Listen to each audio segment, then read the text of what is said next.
Things at Nissan India headquarters have been really cold and slow for the last couple of years. But now the company has introduced its plan of launching 6 new models in the Indian market. And the first one from the list is this, the Nissan X-Trail. Now this is not a new nameplate for our market. The X-Trail has been in existence globally for over 2 decades. In fact, the first and second generations of the SUV were on sale in India as well. Somehow, the third generation lost its way to our shores.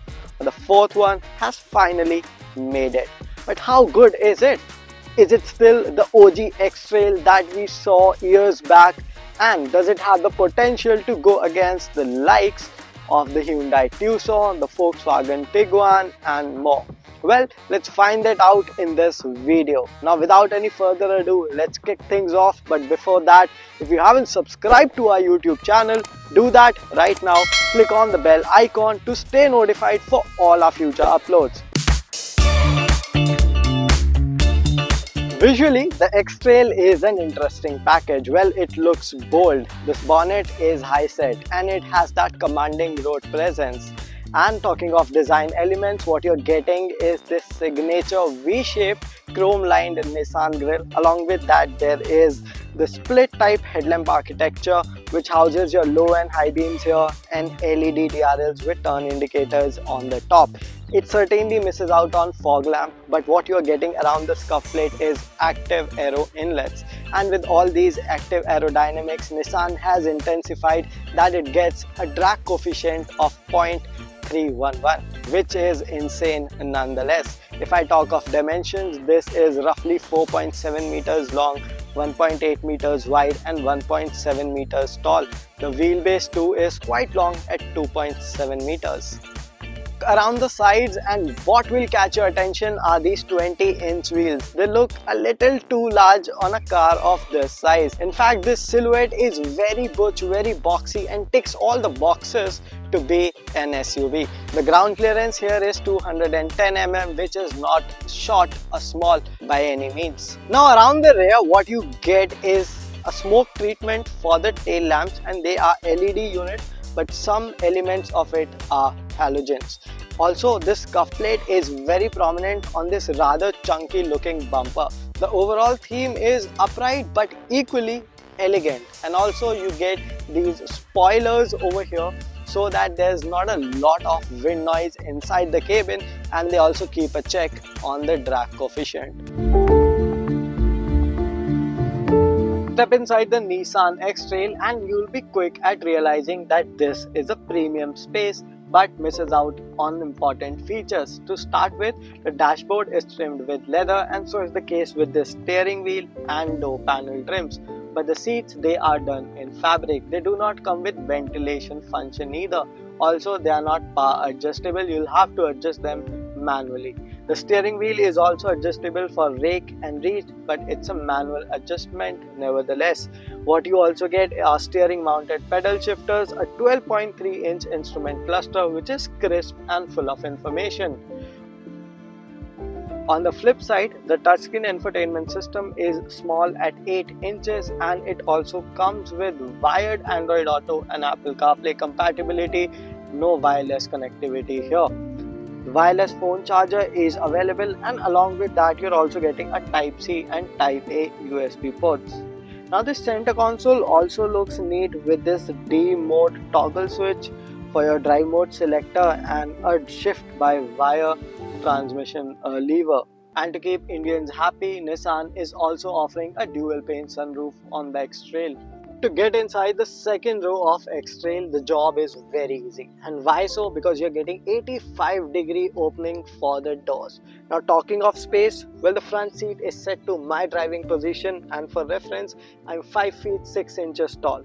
Now I have decent amount of knee room, leg room, headroom. I can't complain of that either. But somebody who's taller than me, what they can do is slide this seat all the way back to have access to this acres of legroom and knee room on the second row of seats.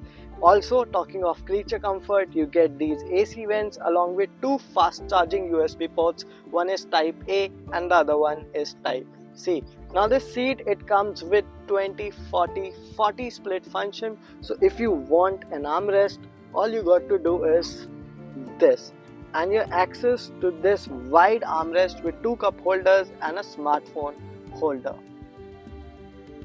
So getting inside the third row of X-Trail is a slightly tough job. Now it's the India spec model that is getting these seats, and they look quite like a makeshift option. Why so? Because you sit in a knee up position and these seats are fairly small. There are no charging ports here, no AC vents. What you are treated with is just 2 cup holders. And when you pull the second row of seats all the way back, there is no leg room whatsoever. What is the case with the boot space? Let's find that out. Sadly, you don't get a power tailgate. There's no kick to open function either. But what's this boot space volume like? Well, it is 585 liters. It doesn't look like that. Well, to access that, you'll have to tumble down both the seats. And if you need any more of that, you can also fold the second row flat to have a boot space that is roughly 1400 liters.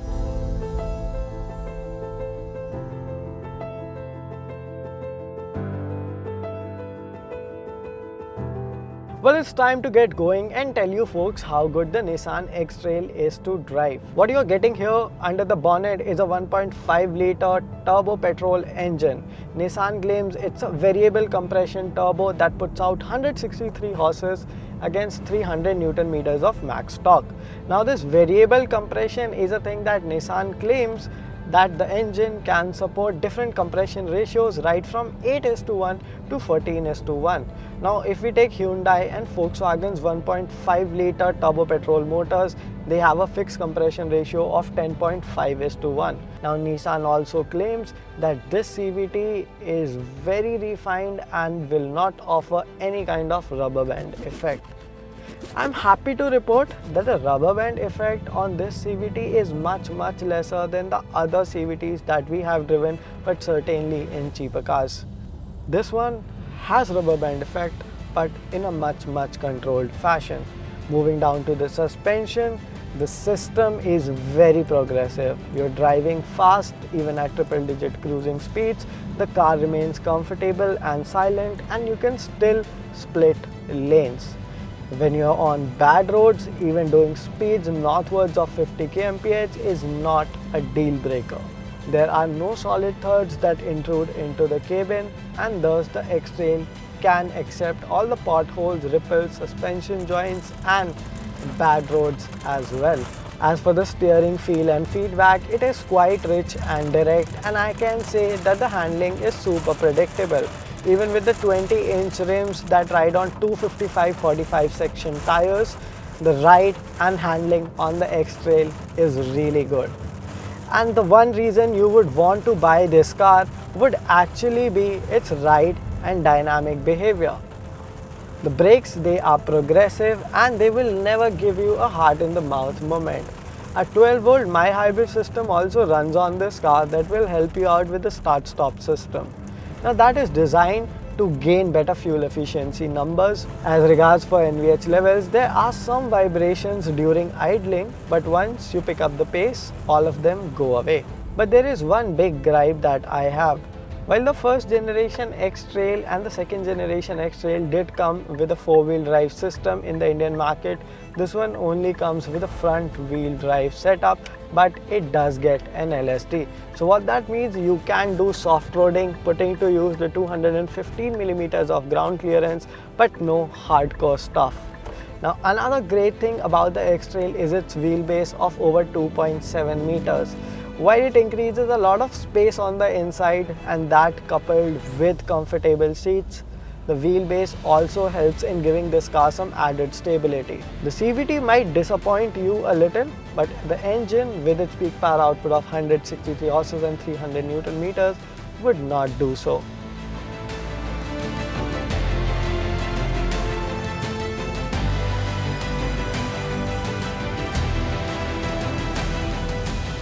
In summation, the Nissan X-Trail is a capable SUV. Why am I saying so? Even though it misses out on a lot of features like the ventilated seats, powered seat, ADAS and more. Well, it gets the ride and handling balance right. The ride is very comfortable, it's pompous, while the handling is super predictable. The brakes are good, the engine and gearbox combination is smooth as well. But a big point that will define its success will be the prices for the Nissan X-Trail.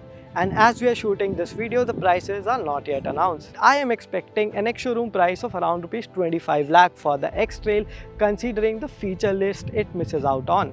And anything higher than the 25 lakh rupees mark, I'll consider this as an overprice. What are your opinions on the Nissan X-Trail as a whole, considering that it will rival the likes of the Hyundai Tucson, Volkswagen Tiguan and the Skoda Kodiaq? Let us know in the comments below.